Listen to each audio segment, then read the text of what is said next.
Yesus dihadapkan pada mahkamah pengadilan bangsa Yahudi dan Romawi. Tidak ada bukti yang jelas, tidak ada kesalahan yang pantas menjadi dasar dijatuhkannya hukuman, dan Yesus menjadi korban ketidakadilan dan ia harus menanggung kematian. Apa yang menarik dari peristiwa ini? Satu hal, keteguhan Yesus berpegang pada kebenaran. Kendati dia diadili secara tidak benar, dia tetap setia kepada kehendak Bapa. Tidak keluar dari kebenaran. Artinya apa? Ia mengajarkan bahwa orang harus hidup dalam kasih sampai akhir. Dan kasih itu diperlihatkan oleh Yesus. Ketika dia diadili secara tidak benar, dia tidak meronta-ronta, mengerahkan orang untuk membela dirinya.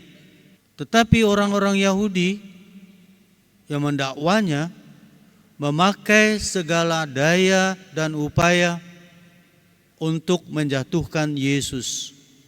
Mungkin sebahagian dari kita menjadi korban seperti Yesus ketika kita memperjuangkan kebenaran, keadilan, kejujuran, dan orang membenci kita.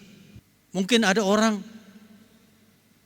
yang merasa tidak tenang karena kita menjadi orang jujur, orang benar, orang baik. Lalu apakah kita harus keluar dari kebenaran, kejujuran, kebaikan kalau ada orang yang tidak suka sama kita?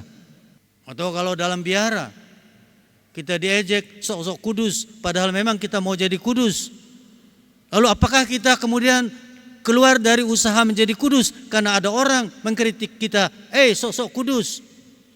Atau di kantor ketika kita memperjuangkan kebenaran, bekerja dengan baik, teratur, disiplin, dan ada orang yang rewel, orang itu hanya mencari nama.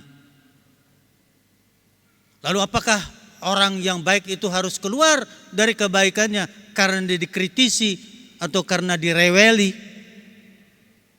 Tidak, bukan. Begitulah kita mengikuti Yesus. Dalam gereja demikian juga.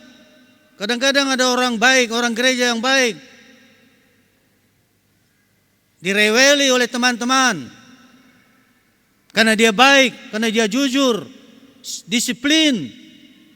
Lalu apakah kita harus keluar dari gereja karena ada orang mengkritisi kita, mereweli kita, mengatakan, ya sok kudus, sok baik, sok benar? Tidak. Jangan karena itu kita keluar. Kita mengikuti Yesus. Belajar menjadi orang Kristen yang baik dan benar seperti Yesus.